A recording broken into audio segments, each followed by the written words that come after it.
Hello everyone, I'm Renown Zero. We are back again talking about ex-Sweet Baby Inc. employee and current EA's Marvel's Black Panther narrative designer, seen proudly bragging that previous title Validate had no white people on the dev team. She also claims that it's not racist, that she doesn't want to be around white people, but she openly admits that it's an unsafe environment with the white people around. Let's get into that clip here. Shout out to Hypnotic for pulling this clip. And you'll see here, this is Danny Lalonde's a non-binary game developer. She was hired by Cliffhanger Devs to create a game based on Marvel's Black Panther. She says she doesn't hire white people because they're unsafe and it's hard to work with them and only hires people of color. I have a team of 21 right now for Validate. It's a pretty big team. It's a crazy big team for indie games. But who is your team? Validate has a team of mostly all people of color. We have no white people on our team. I did that because I wanted to create a safe environment. And I know the best way for an environment to be safe is to be around people who are just like me. So to create a safe environment, you must be around people that are just like you. So you openly admit that you're a racist. Congratulations.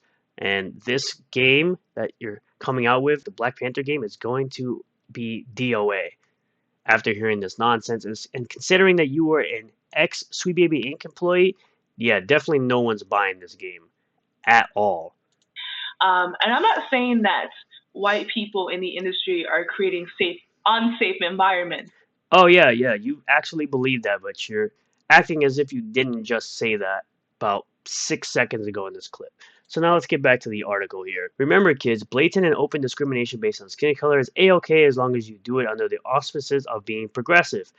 For an example of this phenomenon, look no further than the fact that Danny Lalonde, an associate narrative designer for EA subsidiary and current Marvel's Black Panther developer Cliffhanger Games, once openly and proudly bragged that she specifically and actively avoided hiring white individuals to work on her previous indie title, Validate, out of fear that their mere presence would create an unsafe work environment for its dev team's non-white members.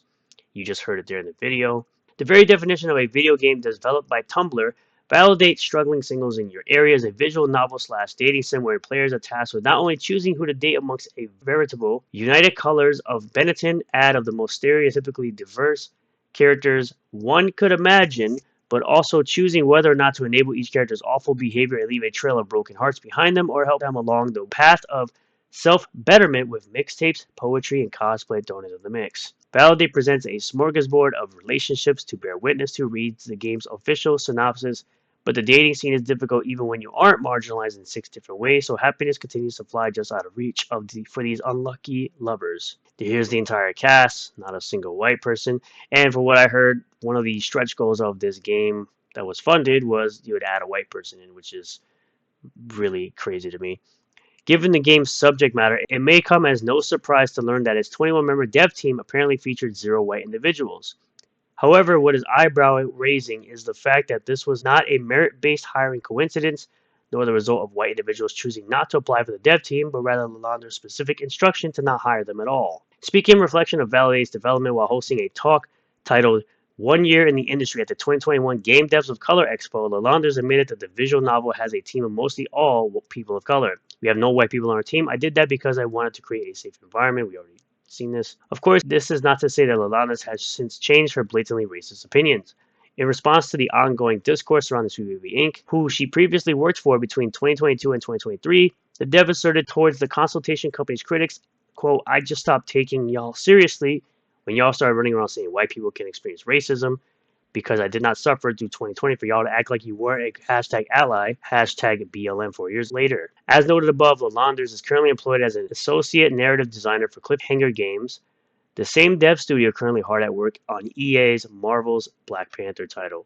To this end, given that the game is still in early development, just how much of a hand Lalanders will have in its overall narrative remains to be seen. Yeah, we don't need disgusting people like this making games, especially when Black Panther was originally made by Jack Kirby and Stan Lee, two white/Jewish guys, and Black Panther was a very loved character in the comics. Of course, until they made Black Panther into Shuri, which nobody cared about Shuri as Black Panther. They cared about Shuri as Shuri. Former Blizzard dev Grumps details Gamergate 2 erupting as the woke agenda's tentacles strangle video gaming. The gaming industry is under siege from the unrelenting woke mob and their insidious environmental, social, and governance agenda. A new conflict dubbed Gamergate 2 by some is brewing as gamers push back against these social justice warriors attempting to corrupt their hobby and passion. At the center of this firestorm is Mark Kern, known to the social media world as Grumps, a former executive at gaming giant Blizzard Entertainment.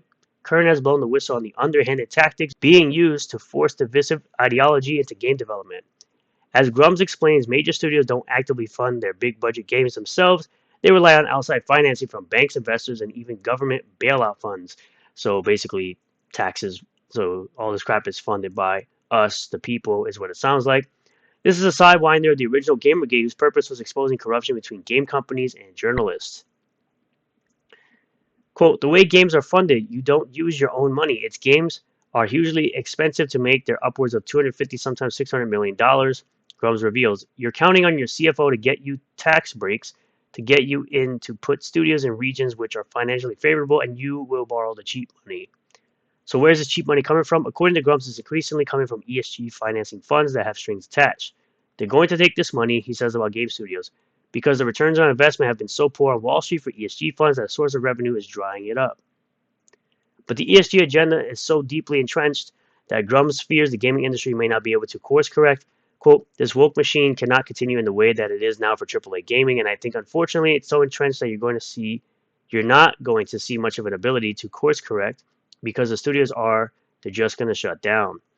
Part of the problem, according to inside sources speaking to Grumps, is that these ESG funding deals require game makers to hire, quote, DEI directors, diversity, equity, inclusion, and pay exorbitant fees to radical progressive consulting firms like Sweet Baby Inc.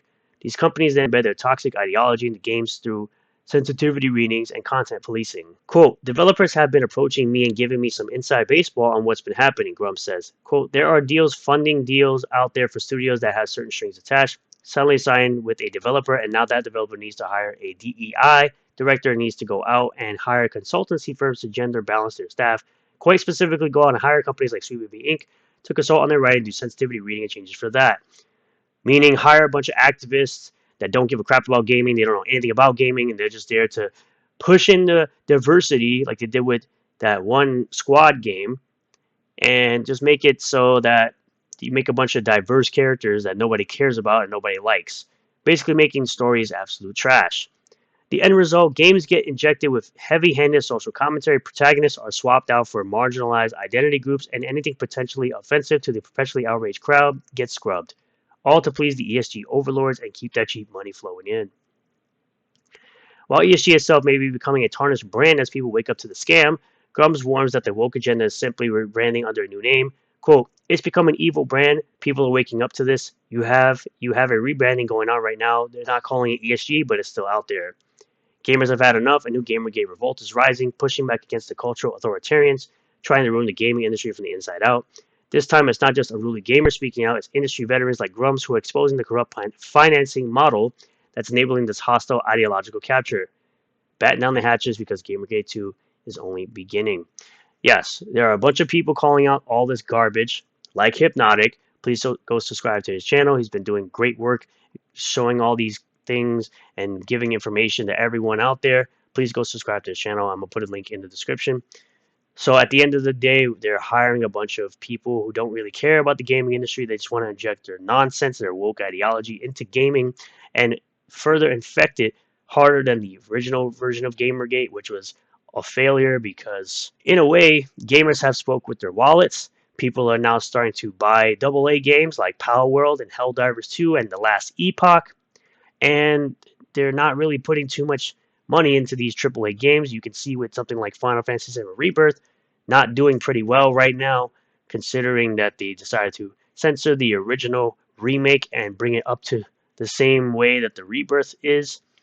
Even though there are things with Rebirth that they haven't really done much with, like they haven't censored Tifa more than she's already been censored, but people realized we don't want to support these companies that have anything to do with Sweet Baby Inc. And Square Enix just happens to be one of them, which is why Square Enix is currently falling. As much as I love Square Enix over the years, I'm sorry, but you ain't gonna get my money. Sorry to say. Thank you all for checking out this video. I really do appreciate all the new subscribers, returning subscribers, new viewers, returning viewers. If you do like this video, hit the like button. Comment below what you feel about all of this. Subscribe for more content. Hit the bell for notifications. Set the bell to all. That way you'll get a notification anytime I post a new video or live stream. And I'll see you all in the next one. Peace.